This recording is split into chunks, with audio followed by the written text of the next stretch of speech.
त आज बिहानको मेरो विषय र प्रश्न त्यही छ कि मैले ख्रीष्ट येशूलाई विश्वास गरिसक्दापछि पनि किन म असन्तुष्ट हुन्छु? किन बेला बेलामा मेरो जीवनमा अ, खिन्नता आउँछ, म बढी नैराश्य हुन्छु? आज धेरै पास्टरहरू, विश्वास त कुरै छोडिदिनुहोस्, धेरै पास्टरहरू सेवकै छोडेर आफ्नै कामधन्दाको पछि लागेका छन्।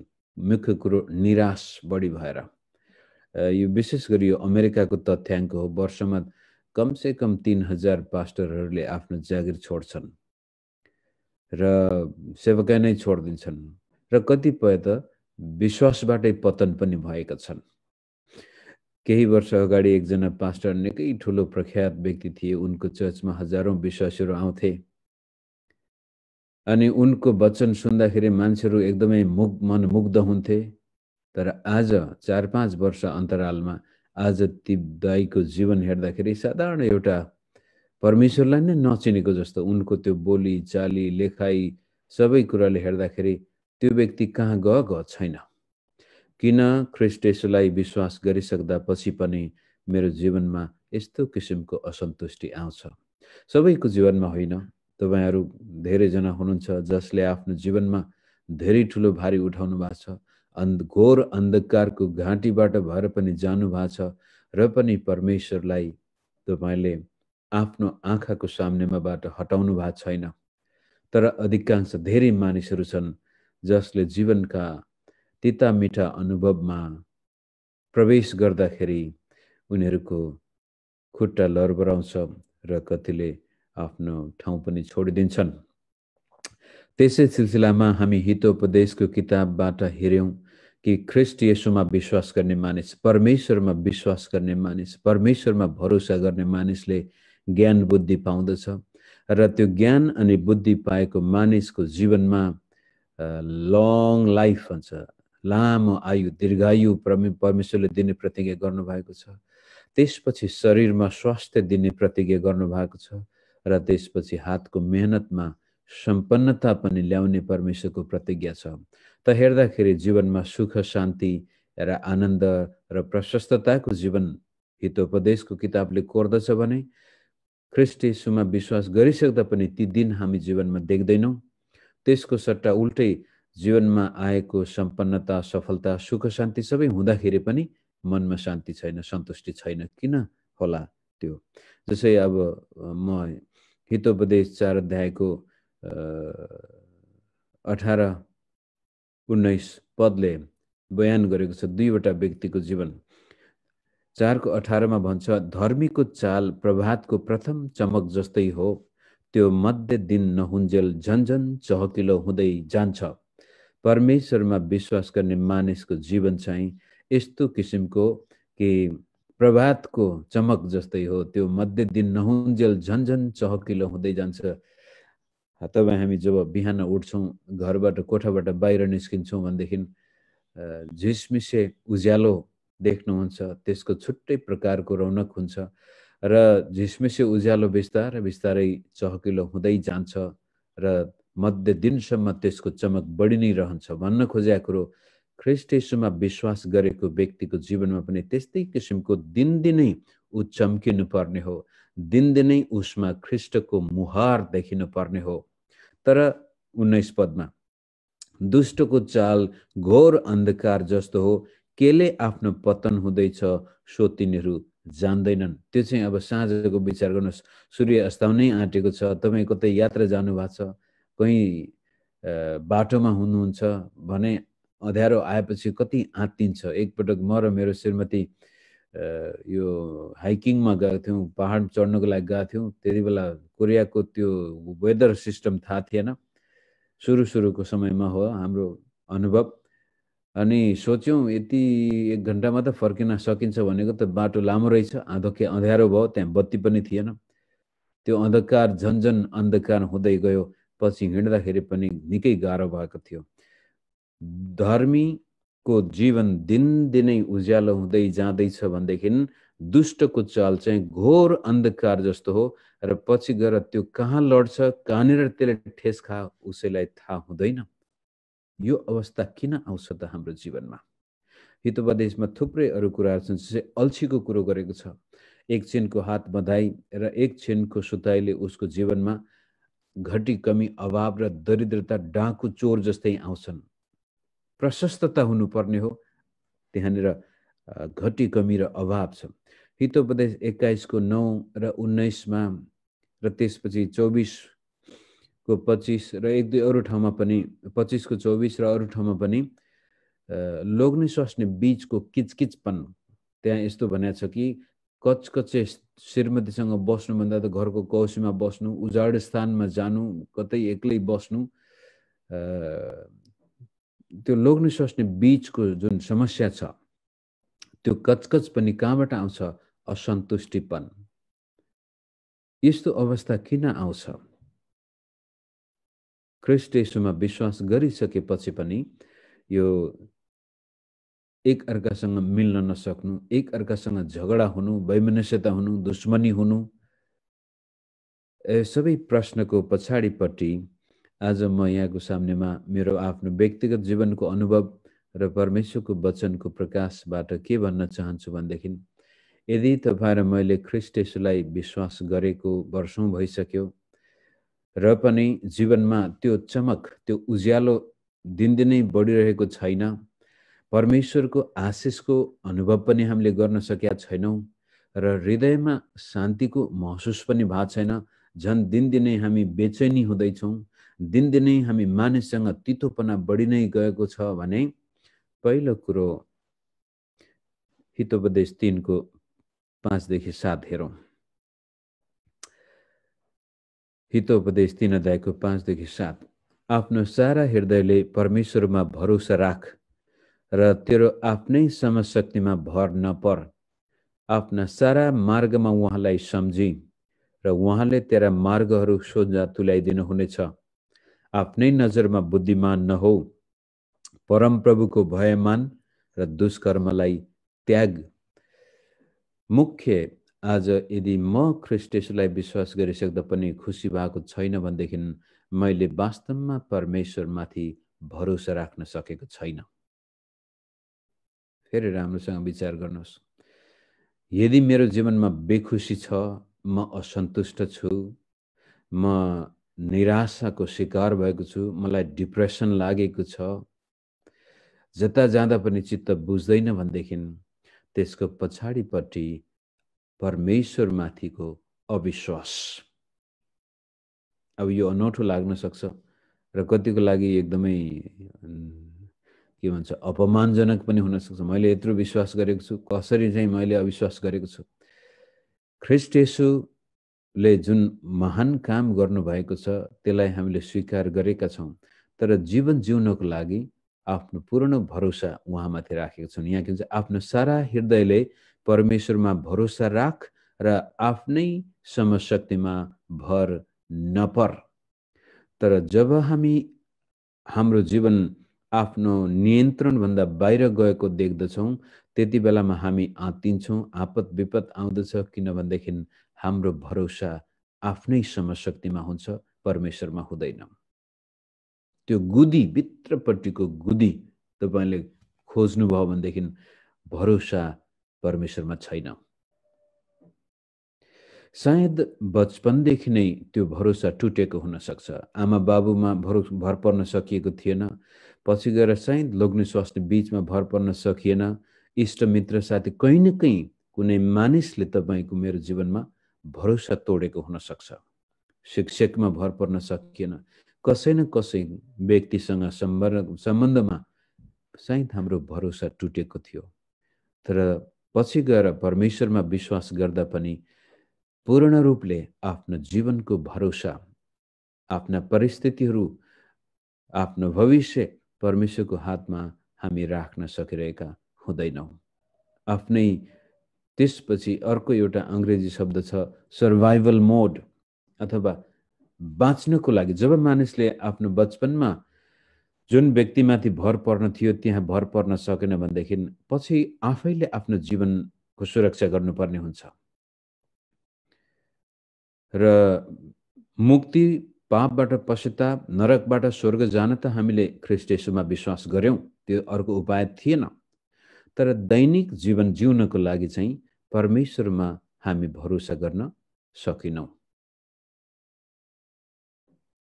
त्यसमा पनि परमेश्वरले के मेरो दैनिक जीवनमा वास्ता गर्न सक्नुहुन्छ होला र?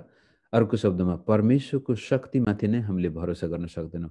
अङ्ग्रेजी शब्द परमेश्वरको सभरेन्टी, परमेश्वर मेरो जीवन पूर्ण रूपले आफ्नो नियन्त्रणमा राख्नुहुन्छ भन्ने कुरामा जब एउटा ख्रीष्ट येशूमा विश्वास गर्ने व्यक्ति भरोसा गर्न सक्दैन, तब ऊ आफै आफ्नो जीवनलाई नियन्त्रण गर्न सक्छ। परमेश्वरले मेरो जीवन नियन्त्रण गर्नुभएको छ, परमेश्वरले मेरा परिस्थितिहरू नियन्त्रण गर्नुभएको छ, परमेश्वरले मैले जानुपर्ने ठाउँ, गर्नुपर्ने काम भोलि मेरो सबै परमेश्वरको हातमा छ भन्ने कुरामाथि भरोसा गर्न नसक्दाखेरि मानिस त्यसपछि आत्तिन्छ। परिस्थितिहरू हातबाट बाहिर गएको देख्दछ,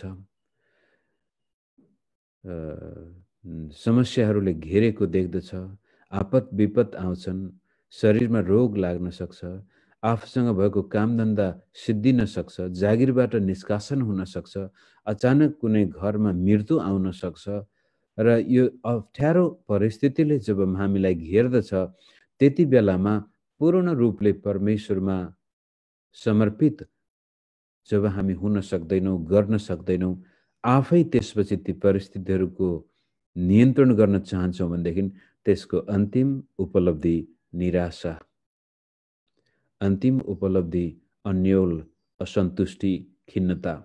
किनभने हामी सर्वशक्तिमान होइनौँ, परमेश्वर मात्र सर्वशक्तिमान हुनुहुन्छ। त परमेश्वर सर्वशक्तिमान हुनुहुन्छ भन्ने तथ्य खालि उहाँले सृष्टि गर्नुभएका कुराहरूमा मात्र नभएर मेरा दैनिक जीवनका सानाभन्दा साना कुरामा पनि परमेश्वरले आफ्नो नियन्त्रण राख्नुहुन्छ भन्ने विश्वास गर्न नसक्नु नै हाम्रो खिन्नता, असन्तुष्टि, निराशाको पछाडिपट्टिको शक्ति हो। जसै उदाहरणको लागि मैले ख्रीष्ट येशूलाई जब विश्वास गरेँ त्यसपछि मेरो सामनेमा एउटा चुनौती आएको थियो। मलाई घरबाट बुवाले जब लखेटेपछि म एउटा डाँडामा उक्लेर आएको थिएँ र त्यो डाँडाको उत्तरतिर मेरो आफ्नो गाउँ समाज, घर, चिनजान सम्पूर्ण जीवन अहिलेसम्म जानेको जीवन थियो भनेदेखि त्यसको दक्षिणतिरको तराईको फाँट थियो र त्यो फाँट मेरो लागि अनौठो थियो, अनभिज्ञ थिए, त्यसको बारेमा अन्योल थियो, त्यो मेरो लागि बिरानो थियो। अनि मैले चुनौतीपूर्ण तरिकाले निर्णय गर्नुपर्ने थियो त्यो दिन, म फर्केर जाउँ आफ्नै संसारमा या यो अन्जान संसारमा जाउँ।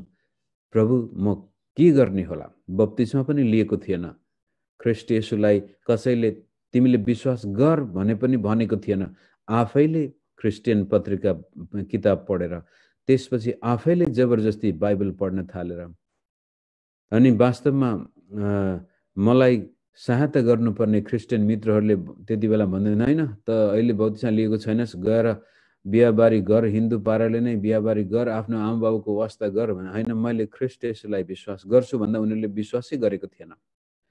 त म एउटा साधारण गाउँको ठिटो जसलाई कुनै क्रिस्चियनले उत्साह दिनुको सट्टामा निरुत्साहित पार्दै थिए ख्रीष्टलाई विश्वास गर्नको लागि, र पनि मेरो सामनेमा चुनौती आयो, परमेश्वर म जान्दछु तपाईँ सर्वशक्तिमान हुनुहुन्छ, तपाईँले नै मलाई बनाउनु भएको हो, त्यसकारण प्रभु मेरो जीवन मलाई थाहा छैन भोलि के हुने हो, म तपाईँमा भर पर्दछु भनेर त्यसपछि त्यो डाँडामा बसेर 2-3 घण्टासम्म प्रार्थना गरेपछि म मेरो पुरानो जीवनमा फर्केर जाँदैन। मेरा बाउले मलाई श्री सम्पत्ति नदिए पनि, अंश नदिए पनि र भोलि के हुने हो मलाई थाहा नभए पनि म तपाईँमा विश्वास गर्छु भनेर म त्यसपछि तराईतिर झरेँ। त्यसपछि आएर मेरो जीवनमा थुप्रै यस्ता घटनाहरू छन् जो मानवीय हिसाबले असम्भव थिए र पनि मैले भने परमेश्वर तपाईँको हातमा सबै कुराहरू सम्भव छन् र यदि भएन भने पनि नो प्रब्लम, ठिकै छ। एउटा यस्तो प्रकारको प्रार्थना मैले प्रभुसँग गरेँ, प्रभु तपाईँ सक्नुहुन्छ। र पछि धेरै महिनासम्म प्रार्थना गर्दै जाँदाखेरि होला जस्तो लागेन, अनि त्यो नहोला जस्तो गएको बेलामा निराश हुनुको सट्टामा मैले भने परमेश्वर यो सायद मेरो बेवकुफपन हुन सक्छ, यदि मैले यो प्रार्थनाको जवाब पाएन भने पनि ठिकै छ प्रभु, तपाईँ जे गर्न चाहनुहुन्छ म त्यो स्वीकार गर्न तयार छु भनिसकेको 3 महिनापछि 6 महिनासम्म गरेको प्रार्थनाको जवाब आउँछ। 6 महिनासम्म निरन्तर मैले प्रार्थना गरेको थिएँ, प्रभु मलाई यो दिनुहोस्, यो चाहियो, यो चाहियो। 6 महिनापछि थाहा भयो अब यो सम्भव छैन। अनि मैले उहाँलाई नो प्रब्लम प्रभु, ठिकै छ, तपाईँको इच्छा मेरो जीवनमा पुरा होस्। 3 महिनापछि परमेश्वरले त्यो गजबको जवाब दिनुभयो। सेवकाईको क्षेत्रमा पनि मेरो हातमा 1 रुपैयाँ थिएन सुरु गर्दाखेरि। विवाह गर्दाखेरि पनि मेरो हातमा 1 रुपैयाँ थिएन। विचार गर्नुहोस्, मेरो श्रीमतीको लागि कसैले दिएको साडी लाउनु परेको थियो, कसैले किनिदिएको सुट लगाएका थियौँ र हामीले घर परिवार सुरु गर्दाखेरि हाम्रो हातमा 1 रुपैयाँ थिएन। अहिले हामी बुढाबुढी कुरा गर्छौँ फर्केर, होइन कहाँबाट त्यस्तो आँट आयो होला। एउटा साधारण नेपाली गाउँको क्रिस्चियन केटोले विश्वास गर्छ र आफ्नो जीवनमा उतार चढाव दुःख कष्ट आउँदाखेरि पनि कहिल्यै गुनासो गरेन उसले। प्रभु तपाईँ जे गर्नुहुन्छ सब मेरो लागि ठिक गर्नुहुन्छ। त्यस्तो प्रकारको बहादुर मन कहाँबाट आयो भन्दाखेरि मलाई थाहा छ मैले मेरो जीवन पूर्ण रूपले ख्रीष्ट येशूलाई सुम्पेको थिएँ र हामीले विवाह पनि गर्यौं। बिहा गरेको साँझ हाम्रो कोठामा पानी उमाल्ने भाँडो थिएन। खाना पकाउने त परै जाओस्, एउटा चम्चा समेत पनि थिएन। म कस्तो, अब त कतिले त बेकुब भन्लान्, कतिले अन्धा भन्लान्। छेउमा हामी बसेको छेउमा एउटा शेर्पेनी दिदीको सानो त्यो चिया पसल र चाउचाउहरू बिक्री गर्नुहुन्थ्यो। त्यहाँ गएर हामीले चाउचाउ खायौँ त्यो साँझ। र नुन यति धेरै हालेको थियो दिदीले चाउचाउमा, पछि गएर राति साह्रै प्यास लाग्यो तर त्यो कोठामा पानी समेत पनि थिएन। धाराको पानी पिएको, रुगा, त्यो काठमाडौँको दूषित पानी, बुढाबुढी रुगा लागेर बेहाल। विवाहमा अलिअलि दिएको उपहारबाट भोलिपल्ट हामीले पसलमा गएर भाँडा कुँडाहरू किनेर ल्याएका थियौँ। यो कसको म्युट गर्न बाँकी रहेछ हजुर। अनि त्यस किसिमले काठमाडौँमा हामीले एउटा अमेरिकी मिसनरीले फेरि हामीलाई त्यति बेला सेवा गर्नको लागि मण्डलीमा ठाउँ दिएको थियो र बस्ने कोठा चाहिँ दिएको थियो। 6 महिनापछि हामीलाई त्यहाँ बस्ने सम्भावना देखिएन। थाहा पाए यो दिदीसँग हामी बस्न सक्दैनौँ, यहाँ बस्यो भने हाम्रो जीवन नारकीय हुन्छ। मेरो श्रीमती 2 जीवको थियो, बिरामी थियो। अनि मद्दत गर्नको सट्टामा त्यो दिदीले ती मिसनरी पास्टरले आएर मलाई भने तेरो श्रीमतीलाई इन्डियामा माइत छोडेर आइजा, त्यसले तँलाई सेवाकामा धेरै बाधा दियो। अनि त्यो मेरो लागि अन्तिम निर्णय थियो कि यो व्यक्तिसँग म सेवा गर्न सक्दिनँ। हामी त्यहाँबाट छोडेर निस्क्यौँ। लोग्ने स्वास्नीको त्यही बाइबल कलेजबाट निस्केका लुगाहरू सुटकेसमा थिए। 2टा सुटकेस थियो, एउटा मेरो एउटा बुढीको। त्यो सुटकेस लगेर हामीले कोठा खोज्न थाल्यौँ। हातमा 1 रुपैयाँ थिएन र काठमाडौँको पशुपति नजिकै एउटा चाबहिल भन्ने एउटा ठाउँ छ। चाबहिलको मित्र पार्कमा रेग्मी परिवार रहेछन्, कोठा रहेछ। त्यहाँ गएर म र बुढी 2 जना गएका थियौँ। अनि त्यो हिन्दू दिदीले भन्नुभयो, ओहो, केही समय कुराकानी गरेपछि भाइ कोठा छ। मैले भने म त पैसा त दिन सक्दिनँ, मेरो हातमा अहिले छैन। तपाईँको श्रीमती 2 जीवको रहेछ, ल जतिखेर पैसा भन्ने कुरा त्यस्तै हो भाइ, आएर बस्नुहोस्। बस्न त भन्यो तर आफ्नो हातमा केही पनि छैन, त्यो खाली चिसो भुइँ छ। पसल नजिकको पसलमा गएर हामीहरूले यो कार्टुन बक्सहरू पसलेको हातबाट मागेर हामी त्यो रात त्यो बिछाएर पनि सुतेका थियौँ। त म किन यो भन्दैछु भनेदेखि आज धेरै पास्टर प्रचारकहरू क्रिस्चियनहरू एकदमै निराश हुन्छन् जीवनमा। यो पनि भएन, त्यो पनि भएन। किन भनेदेखि उनीहरू परमेश्वरमा यस्तो किसिमले आफ्नो विश्वासलाई जाहेर गर्न सक्दैनन्। उनीहरूको लागि सबै ठिक्क भएपछि मात्र विश्वास गर्छन्। त यस किसिमले परमेश्वरमा मानिस किन विश्वास गर्न सक्दैन भन्दाखेरि अब आउँछ मुख्य कडी, उनीहरू कल्भरी क्रुसमा मरेका छैनन्। उनीहरूको शारीरिक अभिलाषा, पुरानो मानिस जिउँदैछ। म भन्ने त्यो भित्रको स्वार्थी स्वभाव अझै जिउँदैछ। गलाती 2:20 मा पावलले भन्छ, म ख्रीष्टसँगै क्रुसमा टाँगिएको छु। त्यसलाई म स्पष्ट पढेरै सुनाउँछु, कतिले फेरि मेरो त्यतिकै भनेको होला भन्नुहुन्छ। त्यो तथ्य जब एउटा क्रिस्चियनको जीवनमा लागू हुँदैन, ऊ कहिल्यै खुसी हुन सक्दैन।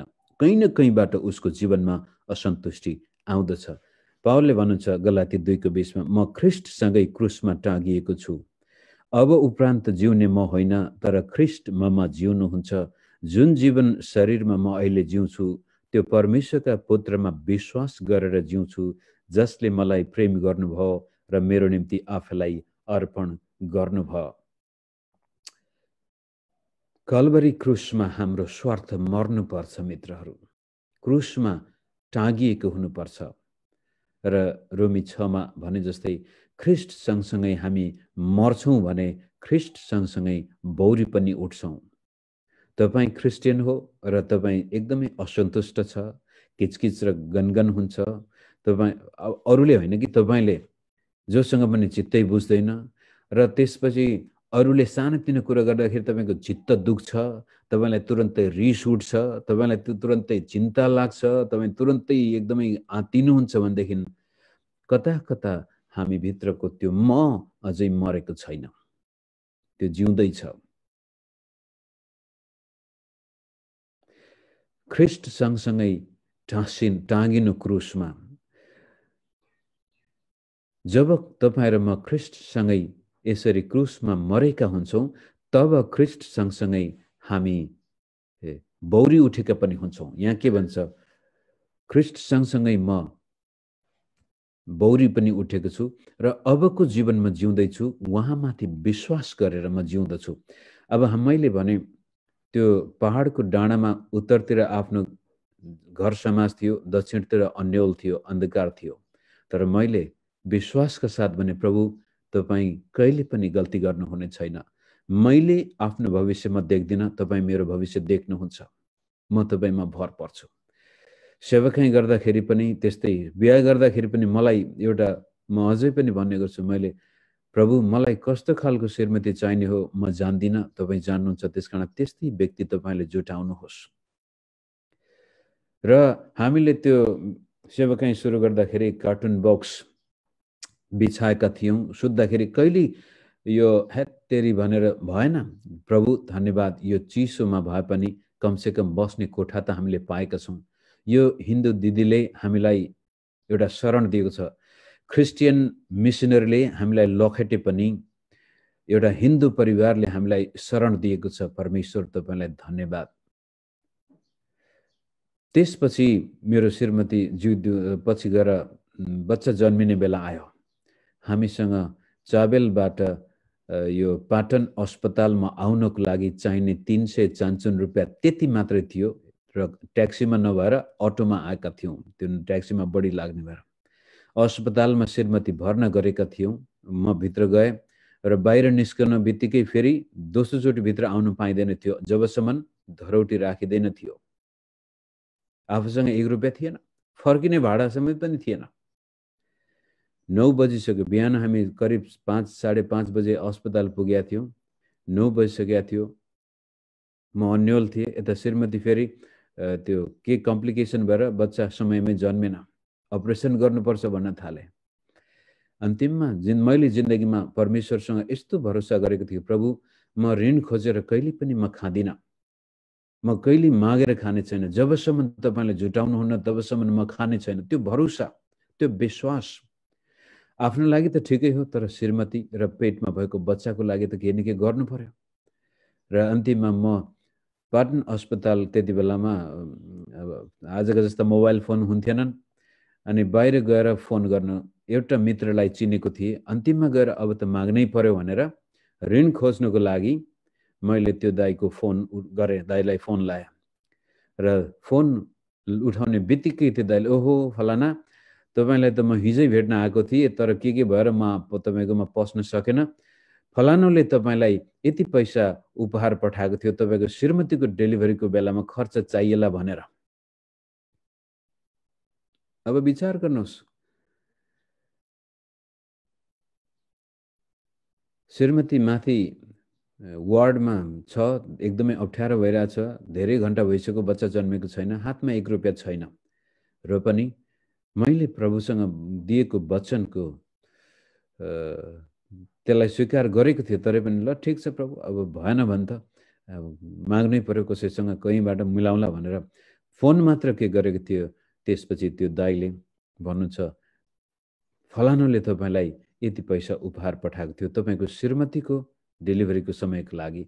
मेरो हातमा त थियो, तर हिजै पसेको थिएँ म, तर त्यहाँ आउन खोजेको थिएँ, सकेन। विचार गर्नुहोस्, मेरो हृदयमा परमेश्वरले गर्ने महान कामप्रति कति बढी श्रद्धा जागेर आयो त्यति बेलामा। हिजै त्यो दाइले आएर दिएको भए सायद ममा जुन प्रकारको विश्वास उत्पन्न हुनुपर्ने थियो त्यो हुने मौका पाउने थिएन म। पाटनबाट त्यसपछि फेरि एउटा अटो समातेर त्यो दाइ बस्नुहुन्थ्यो माथि काठमाडौँको उत्तरतिर पर्ने यो दुम्बराई भन्ने ठाउँतिर, सुकेधारामा, कता आकाशेधारामा। त मैले भन्न खोजेको कुरो के छ भनेदेखि, जब तपाईँ र म क्रुसमा मरेका व्यक्ति हुन्छौँ भनेदेखि त्यसपछि न त डर लाग्छ तपाईँलाई, न त्यसपछि चिन्ता लाग्छ, न त्यसपछि लाज हुन्छ, न त चित्त दुख्छ। बडो गजबको जीवन प्रभुले हामीलाई दिनुहुन्छ। तर लाज, रिस, चित्त दुख्ने, चिन्ता, डर, यो सबै त्यो व्यक्तिलाई लागु हुन्छ जसको म अझसम्म बाँचेकै छ, त्यो मरेको छैन। तर म क्रुसमा झुन्डिएर त्यस मको ठाउँमा ख्रीष्ट येशू आउनु भएको छ भनेदेखि त्यो व्यक्ति त्यसपछि सशक्त हुन्छ, त्यो विश्वास अनुसार जिउँदछ र परमेश्वरको शक्तिमाथि पनि उसले शङ्का गर्दैन। प्रभु यदि भइगएन भने पनि नो प्रब्लम, ठिकै छ, मैले त भनेको थिएँ म कहिल्यै ऋण खोज्ने छैन, तर पनि हुन्छ प्रभु, सायद यो मेरो आफ्नो अहङ्कार थियो होला, म अब माग्नै पर्यो कसैसँग, बरु ऋण माग्दाखेरि सजिलैसँग दिने व्यक्ति जुटाइदिनुहोस् भन्ने हिसाबले जानु पर्यो। त्यसपछि हामीलाई लाज अनि शरम र चित्त दुखाइ कहिल्यै छुन सक्दैन यदि तपाईँ र म क्रुसमा मरेका छौँ। र क्रुसमा मरेको व्यक्तिले त्यसपछि पूर्ण रूपले परमेश्वरमा भरोसा, उहाँको शक्तिमा भरोसा र त्यसपछि उहाँको चरित्रमा पनि भरोसा। त्यो कुरोलाई हेर्नको लागि मैले समय धेरै लिएछु। हिब्रूको किताबको 11 अध्यायको 6 पद पढेर म आज राख्न चाहन्छु। हिब्रू 11:6ले यसरी भन्छ, यो विश्वासको अध्याय हो। विश्वास बिना परमेश्वरलाई प्रसन्न पार्नु असम्भव छ, किनकि जो परमेश्वरको नजिक आउँछ त्यसले परमेश्वर हुनुहुन्छ र उहाँलाई खोज्नेहरूलाई उहाँले प्रतिफल दिनुहुन्छ भन्ने पक्का विश्वास गर्नुपर्छ। यहाँ दुईटा छ विश्वास गर्नुपर्ने कुराहरू। परमेश्वर हुनुहुन्छ, तपाईँ र मेरो जीवनमा सुख भए पनि परमेश्वर त्यहाँ हुनुहुन्छ, दुःख आए पनि परमेश्वर त्यहाँ हुनुहुन्छ। परमेश्वर कहिल्यै अनुपस्थित हुनुहुन्न, उहाँ हुनुहुन्छ। अब यो हुनुहुन्छ भन्ने शब्दलाई हामीले अङ्ग्रेजीमा हेर्दा I am that I am भनेर परमेश्वरको नाम चिनाइएको छ। याहोवे भन्ने शब्द म हुँ जो म हुँ। अनि यहाँनिर पनि त्यो परमेश्वरलाई हामीले विश्वास गर्नु पर्यो, जसले आफैलाई प्रकाशित पारेर भन्नुहुन्छ म हुँ जो म हुँ। त परमेश्वरको अस्तित्व, व्यक्तित्वलाई हामीले विश्वास गर्नुको साथसाथै त्यसपछि उहाँलाई खोज्नेहरूलाई उहाँले प्रतिफल दिनुहुन्छ भन्ने पक्का विश्वास गर्नुपर्छ। अर्थात् तपाईँ र म जब परमेश्वरको राज्य र धार्मिकता खोज्दछौँ भने त्यसको प्रतिफल परमेश्वर पक्का दिनुहुन्छ। त उहाँको चरित्रमाथि पनि हाम्रो विश्वास कस्तो छ भने परमेश्वर भलो हुनुहुन्छ, उहाँले मेरो जीवनमा जे गर्दै हुनुहुन्छ असलै गर्दै हुनुहुन्छ। मेरो नजरमा यो दुःख जस्तो देखेला, मेरो नजरमा अपमान हुन सक्छ, मेरो नजरमा मानिसहरूले गाली बेइज्जती गरेर हुन सक्छन्, तर परमेश्वरले जे गर्दै हुनुहुन्छ त्यो साँच्चै नै असल गर्दै हुनुहुन्छ। मेरो नजरमा अहिले मेरो जागिर खुस्केको हुनसक्छ, काम टाट पल्टेको हुनसक्छ, व्यापारमा घाटा लागेको हुनसक्छ, शरीरमा रोग लागेको हुनसक्छ, परिवारमा त्यस्तै प्रकारको विखण्डन आएको हुनसक्छ, तर परमेश्वर जे गर्दै हुनुहुन्छ त्यो उहाँ भलो नै गर्दै हुनुहुन्छ। त्यो विश्वास हामीमा हुनुपर्छ मित्र। त किन आज क्रिस्चियनहरू असन्तुष्ट हुन्छन्? विश्वासको कमी। किन त्यो विश्वासको कमी भयो? किनभने आफू क्रुसमा मरेको छैन, स्वार्थ जिउँदैछ, म भन्ने व्यक्ति जिउँदैछ, आफ्नो अहङ्कार जिउँदैछ, घमण्ड जिउँदैछ, लोभ लालच जिउँदैछ, ईर्ष्या, इवी, डाहा, बदलाको भावना जिउँदैछ, जसको कारण हामीलाई जीवन उज्यालो हुनुको सट्टामा अँध्यारोतिर गएको जस्तो लाग्छ। त मित्र, तपाईँ र मेरो जीवनमा यदि हामी साँच्चै ख्रीष्ट येशूमा सन्तुष्टले भरिएको जीवन पाउन चाहन्छौँ भनेदेखि पहिलो याद गर्नुपर्ने कुरा म भन्ने शब्द कतिको बलियो छ तपाईँ र मेरो जीवनमा।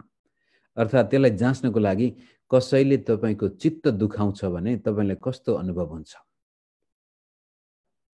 अथवा कसैले तपाईँलाई रिस उठाउँछ भने तपाईँलाई कस्तो अनुभव हुन्छ? बदला लिने भावना छ कि, अथवा त्यसमाथि उठेर त्यसले कुनै प्रतिक्रिया छुँदैन तपाईँलाई? तपाईँ ख्रीष्टभित्र लुक्नु भएको छ। यदि कसैले तपाईँलाई आक्रमण गर्दैछ भनेदेखि पनि त्यसको निशाना भनेको ख्रीष्ट येशू त, कारण जो क्रुसमा ख्रीष्टसँग मरेको छ त्यो ख्रीष्टभित्र लुकेको छ। त्यस किसिमले मित्रहरू, यीशु प्रभुले त हामीलाई आशिषमय जीवन दिन चाहनुहुन्छ। हितोपदेशले झुटो आश्वासन दिएको होइन हामीलाई। हितोपदेशले भनेको छ परमप्रभुको भय र नम्रतामा बाँच्ने मानिसको जीवनमा धन, मान र जीवन आउनेछ। त्यो झुटो आश्वासन होइन, त्यो साँचो आश्वासन हो। तर त्यसलाई प्राप्त गर्न हामी परमेश्वरको भयमा भन्ने बित्तिकै सम्पूर्ण भरोसा परमेश्वरमाथि गरेको हुनु पर्यो। आफ्नो जीवन पूर्ण रूपले कल्वरी क्रुसमा ख्रीष्टसँगै टाँगिएको छ भने ख्रीष्ट सँगसँगै पुनरुत्थानको शक्तिमा हामी बौरी उठेका छौँ। अनि त्यो बौरी उठाइको जीवन चाहिँ विश्वासको जीवन हो। कल्वरी क्रुसमा मर्नुभएका ख्रीष्ट येशू अब मुर्दाबाट बौरी उठिसक्नु भएको छ, पिताको दाहिने हातपट्टि बस्नु भएको छ। उहाँले हामीलाई पवित्र आत्माको शक्ति दिनुभएको छ, शैतानका सारा शक्तिहरूमाथि अधिकार दिनुभएको छ, र यहाँसम्म कि हामीलाई चाहिएको खण्डमा प्रभु जेसुकै कुरा पनि गर्न सक्नुहुन्छ। आकाश फाडेर भए पनि हाम्रो सहायता र मद्दत गर्न परमेश्वर तयार हुनुहुन्छ, र हाम्रो विरुद्धमा देशै उल्टिएर आए पनि परमेश्वर हाम्रो सुरक्षा दिन सक्नुहुन्छ भन्ने त्यो निश्चित विश्वास हामीमा हुनुपर्दछ। र शरीर रोगले एकदमै खत्तमै भइसकेको अवस्थामा पनि यो निश्चित विश्वास हुनुपर्छ, होइन, जबसम्म प्रभुले मलाई यो संसारमा राख्ने इच्छा गर्नुहुन्छ तबसम्म म बस्ने छु। मेरो शरीर अहिले नाजुक स्थितिमा छ भने पनि म विश्वास गर्छु परमेश्वरले चङ्गाइदिन सक्नुहुन्छ। मेरा दिन म पूर्ण रूपले काट्ने छु, प्रभुको महिमा गर्नेछु। त्यो विश्वास त्यसपछि त्यो व्यक्तिको जीवनमा आउँछ जसले पुनरुत्थानको शक्तिलाई विश्वासद्वारा अनुभव गरेको छ। त्यो बिनाको क्रिस्चियन जीवन चाहिँ एकदमै त्यो जहिले पनि घाइते, हिँड्नै नसक्ने, खुट्टामा लागेको घाउ कहिले निको भएको हुँदैन। ऐया र आथु, अलिकति मान्छेले कुरा काट्ने बित्तिकै हामीलाई चित्त दुख्ने, अलिकति मान्छेले नराम्रो गर्ने बित्तिकै हामीलाई रिस उठ्ने, अलिकति जीवनमा दुखाउने बित्तिकै खै त परमेश्वर भनेर शङ्खा, किनभने यो म मरेको छैन। म मरेर मको ठाउँमा ख्रीष्ट हुनुहुन्छ भनेदेखि त्यो शक्तिशाली जीवन हुन्छ त्यसपछि। त्यसै कारण पौलले रोमी 8 अध्यायमा वी आर मोर देन कन्करर, हामी विजयता भन्दा पनि महान, किनभनेदेखि अब म होइन, पवित्र आत्माद्वारा ख्रीष्ट ममा जिउनुहुन्छ। र मैले लामो समय लिए आज मेरो प्रार्थना छ तपाईँहरू जसले यो वचन सुन्दै हुनुहुन्छ, तपाईँको जीवनमा ख्रीष्ट येशूले दिने शान्ति, आनन्द, सन्तुष्टि, सम्पन्नताका साथसाथै मान सम्मान पनि पाउन सक्नु भएको होस्। पुनरुत्थानको जीवन तपाईँको भएको होस्। तपाईँका डर, चिन्ता, फिक्रीमाथि विजय हासिल गर्नको लागि तपाईँ र मैले आफ्नो क्रुस उठाएर दिनदिनै ख्रीष्ट येशूको चरणमा गयौँ, र त्यसपछि क्रुस बोक्ने मात्र होइन, पुनरुत्थानको शक्ति ख्रीष्ट सँगसँगै परमेश्वरको शक्तिमा, पवित्र आत्माको भरपुरीमा हामी बाँच्दछौँ भनेदेखि हामी कहिल्यै निराशाको शिकार हुनु पर्दैन, असन्तुष्टिको शिकार पनि हुनु पर्दैन। प्रभुले जे दिनुहुन्छ, जति दिनुहुन्छ त्यसमा हामी बडो आनन्द साथ रमाई जीवन बिताउन सक्छौँ। हाम्रो सम्बन्धहरू पनि, अरू मानिससँगको सम्बन्ध पनि सुमधुर बन्न जान्छ। हाम्रा शत्रुहरू सबै सखाप हुन्छन्। सबै ती शत्रुलाई पनि परमेश्वरले हाम्रो मित्र बनाउने प्रतिज्ञा गर्नुभएको छ। र रोग ब्याज पनि कल्वरी क्रुसमा ख्रीष्टले बोक्नुभयो, गरिबी पनि कल्वरी क्रुसमा ख्रीष्टले बोक्नुभयो। इत्यादि कुराहरू जब तपाईँ र म जीवनमा स्वीकार गर्दछौँ भनेदेखि हामी एउटा सशक्त विश्वासी बन्छौँ। र म भन्छु मेरो व्यक्तिगत जीवनमा मेरो श्रीमती र मेरो छोरा हामीले अहिलेसम्म मानिसको सामनेमा हात फैलाएका छैनौँ र पनि परमेश्वरले हामीलाई हाम्रा आवश्यकताहरू गजबको तरिकाले परमेश्वरले आफ्ना मानिसहरू मैले माग्नुभन्दा अगाडि परमेश्वर आफ्ना मानिसको हृदयमा बोल्नुहुन्छ र तिनै मानिसहरूको सहायताबाट आज परमेश्वरले हाम्रो जीवनमा पनि आफ्नो आशिष दिनुभएको छ। त आज कतिपय पास्टरहरू सेवकहरू यो सेवकाई कसरी अगाडि लैजाने भनेर स्पोन्सर खोज्नमा उनीहरू व्यस्त हुन्छन्। यहाँबाट सहायता पाइन्छ कि त्यहाँबाट सहायता पाइन्छ कि त्यो एउटा असन्तुष्टिको बाटो। भोलि गएर तपाईँले लाखौँ करोडौँ रुपियाँ कमाउनु भयो भने पनि तपाईँ खुसी हुनुहुने छैन।